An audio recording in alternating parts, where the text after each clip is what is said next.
qué hace una matemática en un congreso. Yo soy matemática, Enrique físico. Clara, ¿a ti te parece buena idea venir a un sitio donde está lleno de personas que se dedican al mundo sanitario y poner un estereotipo como House?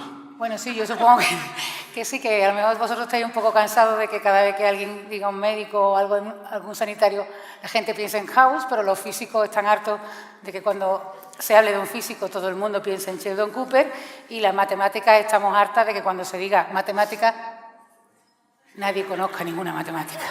O sea que es muy triste. Y en eso es otra lucha que otros... Así que House no está mal. Así que por lo menos vosotros tenéis a House. Bueno, pues la matemática desde siempre ha tenido que ver mucho con la salud. Voy a hacer un pequeño repaso, voy a contar cosas que posiblemente vosotros que os dedicáis a la salud conocéis, así que voy a ir rapidito. Es un breve repaso histórico, pero digamos que lo primero que hizo algo de matemáticas y que relacionó las matemáticas, la estadística con la salud, fue John Brown, que no sé si lo conocéis, pero que en un brote de peste bubónica en Londres, este señor, que no era ni matemático ni médico, se dedicaba, era mercero, tenía una mercería, se dedicó a apuntar en un papelito las muertes que había por peste bubónica en la ciudad y en qué zona eran. Entonces hizo la primera estadística que permitió pues avisar de determinados brotes en distintas zonas de la ciudad, y la gente, pues los que eran ricos se iban a otra parte a vivir mientras estaba el brote y tal. O sea que fue el primer bioestadístico, un señor que tenía una mercería y que como no tenía Twitter, pues el hombre se dedicaba a leer el boletín de muertes, hay gente para todo, y inventó la bioestadística. Dijo, se ha muerto de peste en tal calle, tal, iba haciendo unas primeras estadísticas de muerte. Luego, si pegamos un salto más en el tiempo, nos vamos a Basilea con Daniel Bernoulli, el Daniel de los Bernoulli, porque los Bernoulli eran todos matemáticos. Sí que era un matemático y sí que fue el que hizo un primer estudio para convencer de las ventajas que tenía sobre la salud inocularse el pus de los infectados por viruela. O sea, ya Lady Montagu, que seguro que os suena, que fue una aristócrata que vio cómo en Turquía la gente se pinchaba con el pus de los infectados, pues se inmunizaba. Pues digamos que Daniel Bernoulli fue el primero que hizo ya un estudio más o menos serio diciendo, oye, que esto vale, y luego vino Jenner y ya inventó la vacuna. Y si pegamos un salto más en el tiempo, pues nos encontramos con John Snow, John Snow, y que es el padre de la epidemiología moderna, y que vosotros posiblemente todos sabéis más de él que yo. Uy, qué cerca estoy del filo. Que ya me he caído una vez en clase. Clara, te estás pegando a la zona oscura y el señor de la cámara está acordándose de tu familia. Aquí, vale. El John Snow, que usó la geometría para identificar la fuente, o sea, la causa del cólera. Hubo un brote de cólera muy grande en Londres y la gente pensaba que el cólera se transmitía a través del aire, ¿no?, del miasma o del contacto físico. Y John Snow se puso a estudiar geométricamente, y se dio cuenta de que las muertes por cólera se concentraban en zonas, o sea, que estaban muy localizadas, y claro, el miasma y el contacto humano no es una cosa que se localice. De hecho, hizo un mapa, donde dividía las regiones de Londres en función de la fuente que tenían más cercana. En aquella época el agua, pues no había agua corriente, obviamente, la gente iba a una fuente y sacaba el agua, y este señor, da igual, se dio cuenta de que había mucha concentración alrededor de una zona, y lo que hizo fue dividir geométricamente el plano de Londres, identificando qué zonas eran las que correspondían a cada fuente, porque se entendía que la gente iba a buscar el agua a la fuente que le cogía más cercana. Y ese es el mapa, vio que casi todas las muertes se concentraban alrededor de la fuente de una calle, la calle de Broad Street. Está aquí. Ahí, eso. Y de paso demostró que el cólera se transmitía a través del agua y lo convirtió en el padre de la epidemiología moderna. O sea que también, gracias al uso de la geometría y de la matemática, John Snow aportó mucho a la epidemiología, y luego su sobrino pues, se colocó de aduanero en el muro y no le fue tan bien, por lo menos está muy triste. Bueno, el caso es que no vamos a hablar tampoco de John Snow, sino que nos vamos a centrar en las matemáticas que hicieron estos dos señores y que sí ya son los primeros modelos que explican, te lo dejo a ti, el crecimiento de una epidemia. Gracias por invitarme a tu charla, Clara. A mí me toca una de las partes desagradables, y es que yo ya voy a empezar a hablar de matemáticas de verdad, y para intentar motivar esto, pues supongo que Todos conocéis este mapa, que es un mapa un poco perturbador, porque lo que nos está diciendo es que en el último año se han declarado casi 20.000 casos de sarampión en Europa, una enfermedad que hasta hace poco pensábamos que la teníamos muy acorralada y que de repente en países como Francia, Alemania, Italia y sobre todo en Rumanía está siendo muy grave, que se declaran cada vez más casos, no solo de niños, sino de adolescentes y adultos. Y hace 2 semanas nos enteramos que en Portugal, que está ahí al lado, han perdido la inmunidad de grupo frente al sarampión, lo cual esto es un problema que ya empieza a tener tintes serios. Pero, como ha dicho Clara, pues estos 2 señores en 1927 dijeron ¿qué puede aportar la matemática para poder predecir cómo se comporta una epidemia, cuándo empieza, cómo se puede controlar? Y entonces diseñaron un modelo matemático que se llama el modelo SIR, que vamos a describir ahora. Es el primer modelo, el más simple de la epidemiología matemática. Y ahora resulta que, claro, en venganza a todas esas veces que he intentado leer artículos médicos o sanitarios y no me he enterado de nada por las palabras que utilizáis, voy a decir que un modelo matemático se compone de varios apartados. En primero es que tenemos que definir los individuos y nosotros vamos a definir 3 tipos de individuos, que son los susceptibles, que son estas personas que se pueden contagiar de una determinada enfermedad. Los siguientes son los infectados y esto no hay que explicarlo. Son los que ya están infectados por esa enfermedad. Y los siguientes son los recuperados. De ahí viene el modelo SIR. Y los recuperados es una palabra optimista porque los matemáticos siempre son gente que ve en el mundo desde una óptica optimista. Por recuperados entendemos personas que han superado la enfermedad, por tanto ya están inmunizadas y no se van a contagiar otra vez, pero dentro de esa categoría, matemática global, también entran las personas que han fallecido que tampoco van a contagiar a nadie más. Entonces, recuperados puede ser o que te has sanado, ya estás sanito, o que has muerto, o sea, que es la otra versión. Y también la siguiente es que todas las personas, por ejemplo, dentro de este recinto, nos mezclamos todos con todos, como por ejemplo ayer durante la cena, uno habla con otro y así, y hay una mezcla total de la población. Esto es una simplificación bastante importante porque evidentemente nosotros no nos mezclamos con todo el mundo, sino con nuestros vecinos más próximos. Pero aún así, lo que queremos decir, este modelo lo que dice es que de los susceptibles tú puedes pasar, tú estás sano, eres susceptible, puedes contagiarte y pasar a ser un infectado y con el paso del tiempo o sanarás o morirás a causa de la enfermedad, con lo cual pasas a ser del tipo R. Esta es la idea básica. Y ahora esta es la cosa que hacen los matemáticos y es coge todo eso y construye ecuaciones. Y para eso tienes que imponer condiciones de contorno del problema, aquí viene mi venganza, las condiciones iniciales del problema y luego unas ecuaciones de evolución. Y ahora diréis, esto se está poniendo muy feo, pero no, es una tontería, ya veréis. La tontería es que las condiciones de contorno es decir qué pasa en la población. Y en este caso vamos a suponer que tenemos n individuos y que no nace nadie, no muere nadie de manera que no sea producido por la enfermedad que tenemos y que no hay flujos migratorios ni hay estacionalidad. Es decir, que nosotros tenemos n y somos n. Aquí no sé cuántos somos, pero somos los que somos. ¿Sí? Entonces, lo que estamos seguros es que el número de susceptibles más el número de infectados más el número de recuperados es el número total de personas que hay en la muestra. En la siguiente, pues las condiciones iniciales, es decir, que basta con un infectado en el tiempo inicial, cuando empieza la enfermedad, solo necesitamos un infectado para que empiece a propagarse. Y luego las ecuaciones, y aquí es donde viene lo divertido. Las ecuaciones del modelo SIR son estas.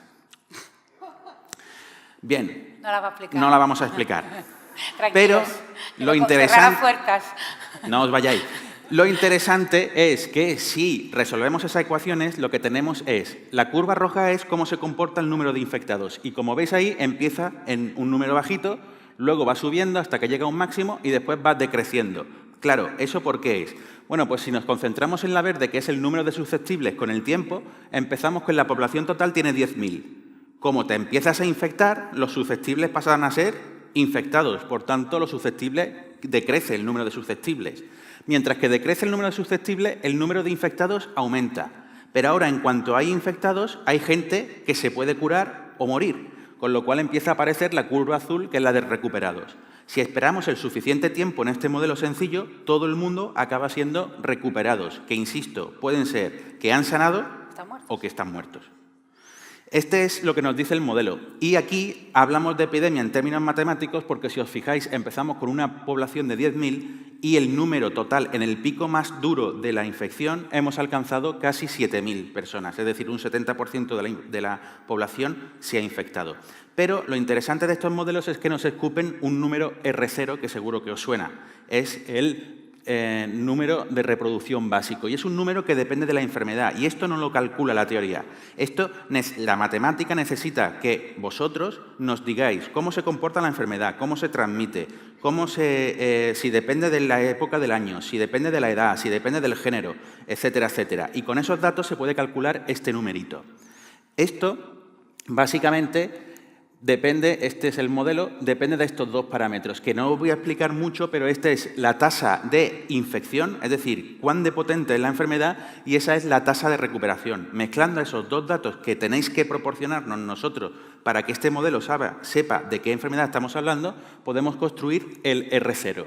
¿Qué información tiene ese número? Bueno, pues es el número de infecciones que puede producir un único infectado.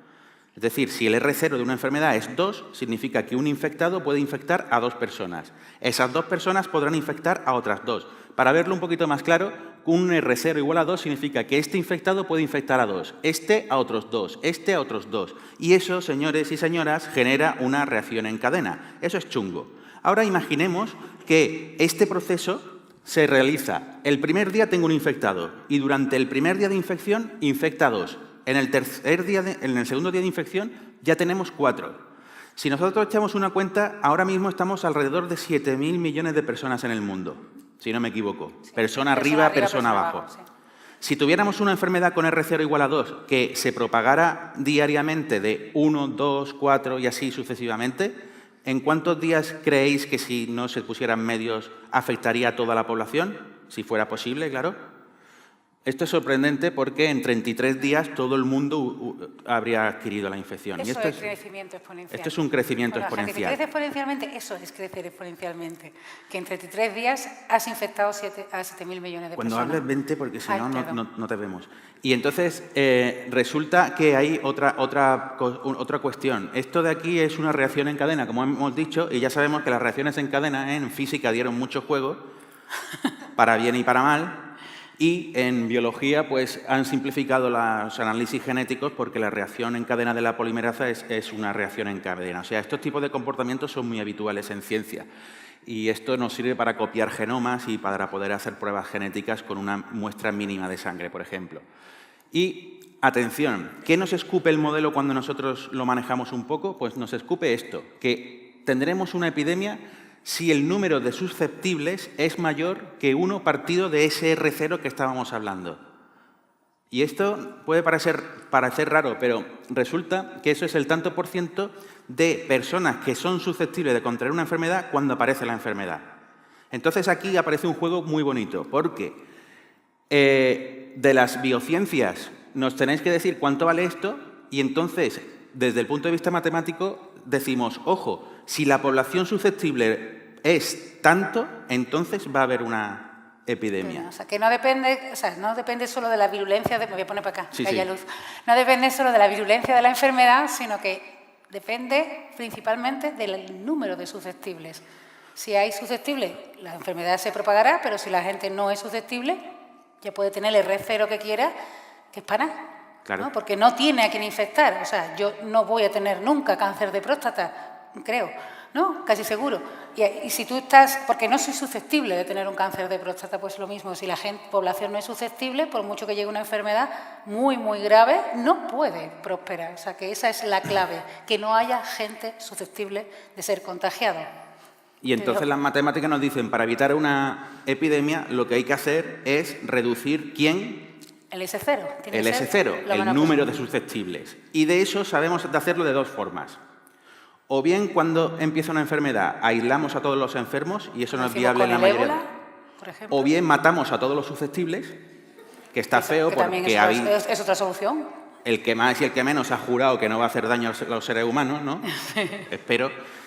Y entonces la siguiente opción es intentar que los susceptibles dejen de ser susceptibles. ¿Y eso cómo se llama? Se llaman vacunas. Eso se llaman vacunas. Las vacunas lo que hacen es reducir el número de susceptibles. aparece una enfermedad, pero la enfermedad no se puede propagar porque no hay quien la pille. No os voy a explicar aquí cómo funciona una vacuna, ¿verdad? Mejor no. Bien. Pero lo que sí voy a hacer es mostraros cómo se modifican las curvas que hemos visto antes del modelo SIR cuando introducimos vacunación.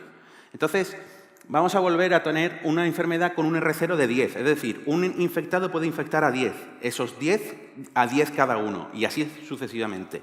Esa es la gráfica que hemos visto antes. Si empezamos con 10.000 personas, en el pico de la enfermedad tendremos 7.000 personas infectadas, el 70% de nuestra población. Pero ahora, ¿qué ocurre si empezamos a vacunar? Pues si vacunamos al 10% de la población, aquí no se percibe mucho, pero ¿veis ese piquito? Ya no toca los 7.000, ya vamos por un poquito por debajo. Si le damos y vacunamos al 25%, aquí se nota un poquito más, ¿sí? Es muy impresionante esto porque si nos vamos al 75%, fijaos lo que ocurre, esa curva en la de infectados ya prácticamente no se levanta. Pero si somos capaces de vacunar al 90% de la población, ¿qué ocurre? Que no hay infecciones. No hay enfermedad. Bueno, no se pueden infectar porque no son susceptibles. ¿Me dejas que hable en tu charla? Sí, claro. Bueno, y entonces uno se pregunta si hay una buena cobertura vacunal, ¿qué ha pasado en Europa con el sarampión? ¿O qué está pasando? Porque está pasando porque en el Reino Unido también tiene ya todas las alertas encendidas y pidiéndole a la gente que tiene sarampión que se quede en su casa como si tuviera una enfermedad mortal, ¿no?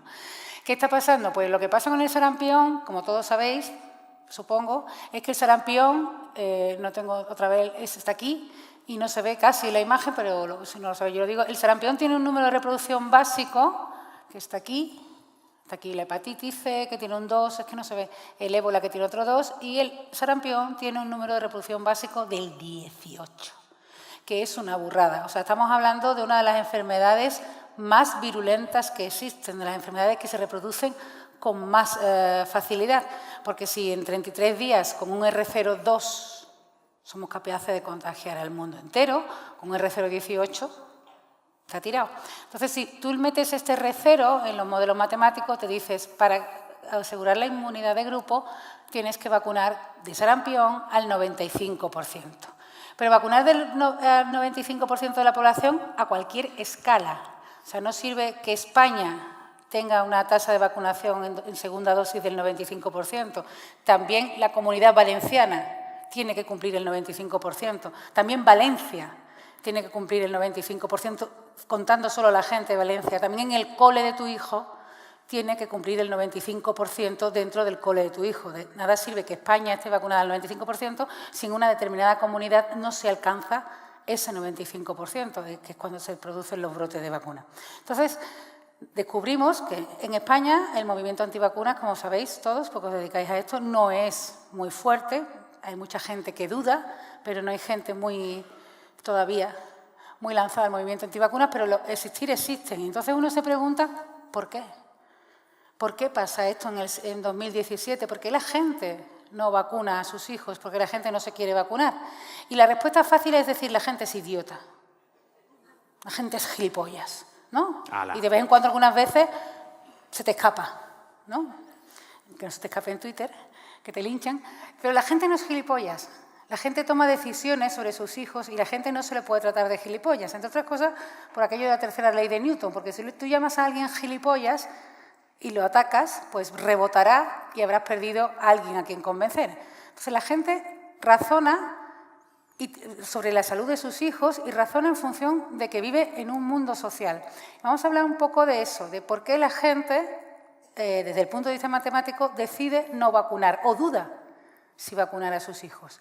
Vamos a hablar de paradojas de espejismo y tal. Estas paradojas de espejismo de las que vamos a hablar se estudia dentro de una rama de la matemática que es la más bonita que existe, que se llama la teoría de grafos, en la que yo soy investigadora.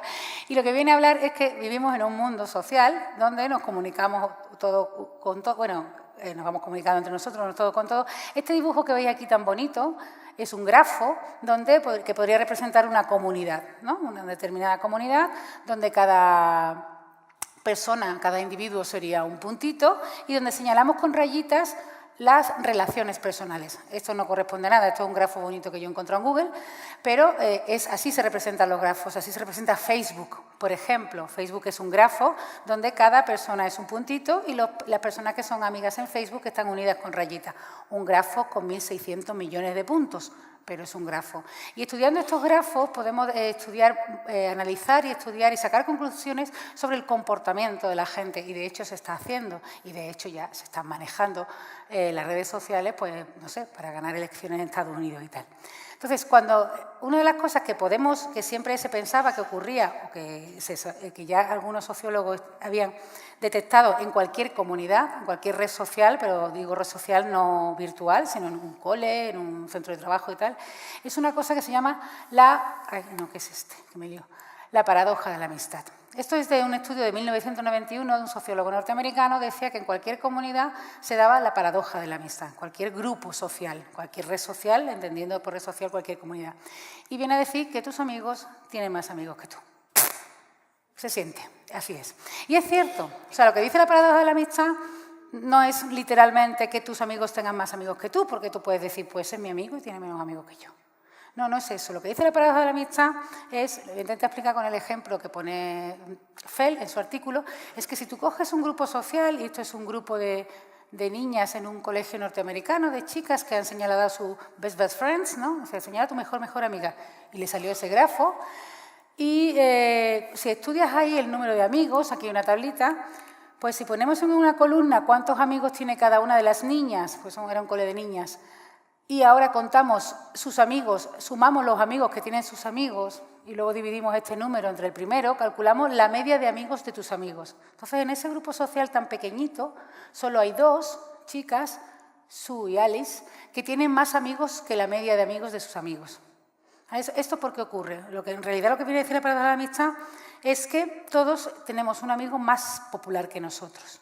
Esto los chavales de instituto lo llevan regular, pero es verdad.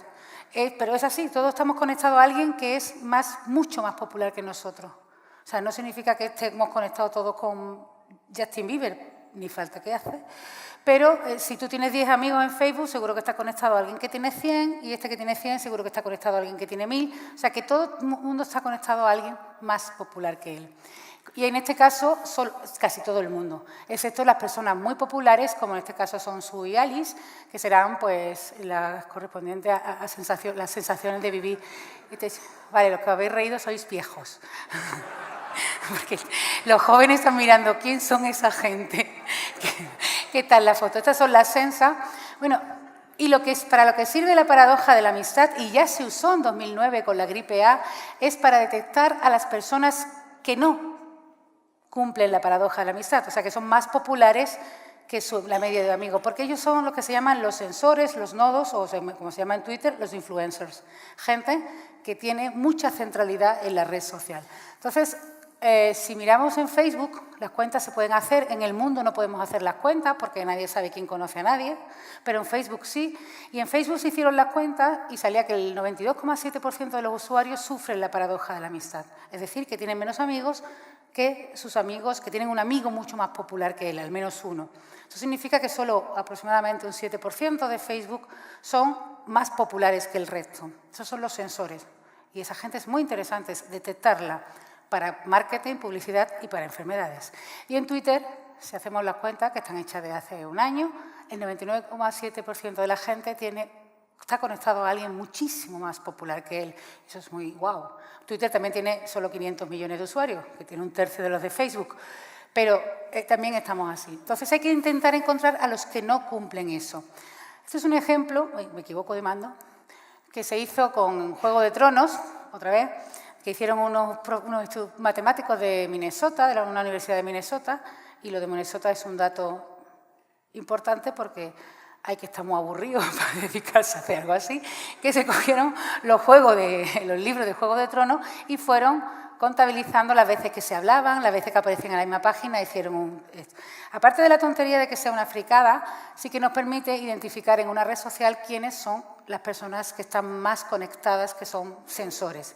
Y eso es lo que se usó en Harvard en 2009, cuando la gripe A, que supongo que os acordáis, que tan jóvenes, no hay nadie aquí, para detectar a los sensores de un grupo, de un college de Harvard, pensando que, lógicamente, que ellos iban a enfermar antes que nadie de la gripe A. Entonces, se les monitorizaba, lo tenían como una alerta, para detectar cuando ellos se ponían enfermos, cuando ellos se pusieran enfermos, es que la gripe A había llegado a Harvard y, efectivamente, ellos enfermaron 8 días antes que el resto de los comunes de allí. O sea, la paradoja de la amistad produce ese tipo de cosas y encontramos los sensores. Y ahora eso lo juntamos con otro efecto que se da en redes sociales en general, que es lo que se conoce como el espejismo de la mayoría y que es lo que os pasa a todos, supongo, la noche electoral, que cuando vais a votar volvéis muy contentos y pensáis que va a ganar el partido al que vosotros habéis votado, o por lo menos que no va a quedar tan malamente. Y luego otra vez han ganado los mismos, quien los ha votado, ¿no? ¿Por qué ocurre eso? Pues ocurre un poco por el espejismo de la mayoría, ¿no? Porque todos nosotros no creemos que lo que vemos a nuestro alrededor es la verdad. Y nos creemos que cuando nos metemos en Twitter, en Facebook o vamos a nuestro bar favorito, lo que dicen nuestros amigos es la verdad. Y no. O sea, no, porque todos acabamos rodeándonos, tanto virtualmente como de verdad, con la gente que acaba opinando como nosotros. Entonces, en el paper, en el artículo donde se presentaba ya formalmente esto en redes sociales, ponían este grafo y yo lo he cogido porque lo explica muy bien. Vamos a imaginarnos que eso es una comunidad, un instituto, un centro de trabajo, hay 14 personas. De ellas solo 3 piensan que las vacunas son chungas, son nocivas. El resto piensa que son buenas y que son necesarias y que el único efecto secundario, el efecto secundario más importante que tienen las vacunas, pues son gente adulta, ¿no? Que no se ha muerto por el camino. Entonces, si a nosotros desde fuera, nos preguntan qué opinión tienen en esa comunidad de las vacunas, pensaremos que la mayoría piensa que son buenas y necesarias, ¿sí? Porque solo 3 de 14 piensan que las vacunas son nocivas, ¿sí? Bueno, pues si le preguntamos a esta persona que hemos iluminado en verde, si le preguntamos a él qué pasa en su comunidad, dirá, en mi comunidad el 100% de la gente piensa que las vacunas son nocivas, porque las conexiones que tiene son a 2 que dicen que las vacunas son nocivas. Entonces, las personas, todos, queremos ser parte del grupo. Iba a decir de la manada, pero es una palabra que ya se ha desvirtualizado desgraciadamente mucho. Todos queremos ser parte del grupo y entonces si alguien ve que a su alrededor todo el mundo piensa que las vacunas son nocivas, tiene 2 opciones. O convencerse de que las vacunas son nocivas o de no divulgar su opinión para no ser un raro. Nadie quiere ser un raro. Y estamos hablando de la salud de un niño. Si le preguntamos a este otro, que me equivoco de mando, te dirá que el 75% de la gente de su comunidad piensa que las vacunas son nocivas, porque 3 de 4 piensan que las vacunas son nocivas. O sea, también está viendo que más del 50%, de hecho el 75% de su comunidad piensa que son chungas las vacunas.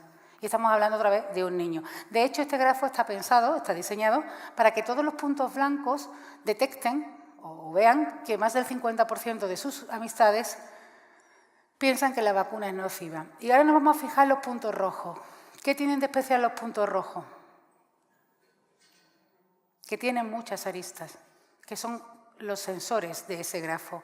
Son los influencers, los sensores, la gente que está mejor conectada. Entonces, esto explica que si en algún Jim Carrey, que es una persona que tiene mucha cobertura, dice que las vacunas son nocivas, en la televisión española sale el señor diciendo que las vacunas son nocivas, o un rapero cantando que las vacunas son nocivas, puede producir un efecto de la ilusión de la mayoría en la gente que se informa en estos medios y que por mucho que divulgadores y vosotros, profesionales sanitarios, insistáis en que no son nocivas, pueden quedarse afectados por este efecto de la mayoría. Esto sirve más para muchas cosas, no solo para las vacunas. Pero bueno. Déjame eso un segundito. Sí, claro. Gracias.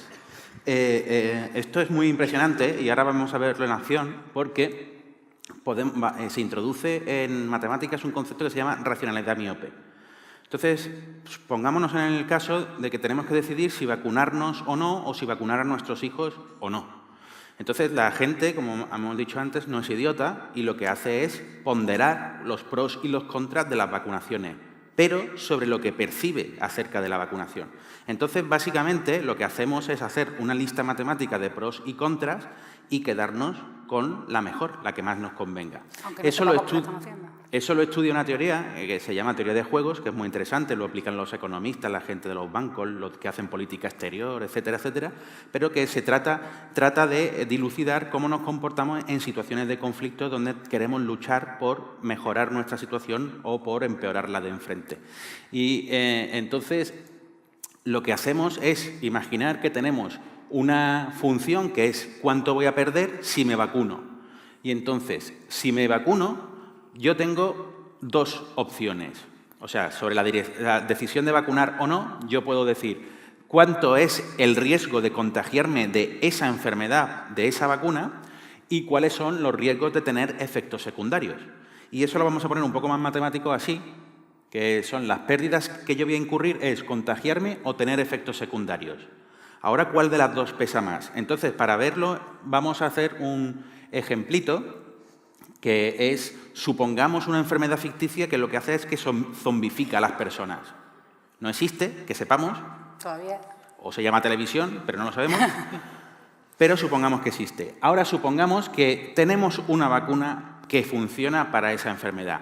Pero también vamos a suponer que alguien le ha dicho que la vacuna produce macrotilla.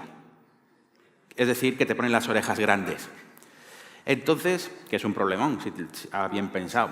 Para los que tenemos gafas, está bien. Claro. Y entonces, claro, aquí, ¿qué vamos a decidir? ¿Contagiarnos o sufrir los potenciales efectos secundarios? Que no sabemos si son verdad o no, pero que como la gente lo dice, nosotros no lo creemos, como ha dicho ella, por la ilusión de la mayoría y tal. Entonces, bueno, eso depende del contexto en el que nos encontremos. Si le preguntamos a este señor, dirá, me da igual tener las orejas grandes, vacúname, dame vacuna que quiero vivir. Dame vacuna. Claro, si le preguntamos a él, es evidente que la opción A es vacúname y si me crecen las orejas, pues mala suerte, pero estoy vivo. Claro, si le preguntamos a estos, otra vez hemos tirado de esta gente, pues para ellos tener las orejas pequeñas es importante, pero además a su alrededor, que ellos sepan, no ven zombies. Con lo cual, ¿qué van a decidir? Pues evidentemente la opción más lógica y más racional es no vacunarse, porque no hay zombies y yo quiero tener mis orejitas bien. Ahora, lo que nosotros estamos viendo con los fenómenos antivacunas y tal, es esta situación. Así es como percibimos las pérdidas. Eso quiere decir que alguien, cuando evalúa los pros y los contras de vacunarse, dice, ¿cuál es el riesgo que tengo de contagiarme de sarampión? Claro, a mi alrededor no hay sarampión. Yo no conozco a ningún niño con sarampión. ¿Eso por qué es? Eso me hace que la percepción de la existencia de la enfermedad sea nula. Y entonces eso es grandioso. Que es un éxito de las vacunas. Porque tú dices, no hay enfermedad, por lo tanto no me tengo que vacunar. Y eso es la racionalidad miope, porque no ves un poquito más allá. Y es que nosotros no vemos enfermedad porque hemos sido masivamente vacunados. Entonces las vacunas generan con su éxito la percepción de que no hace falta vacunarse.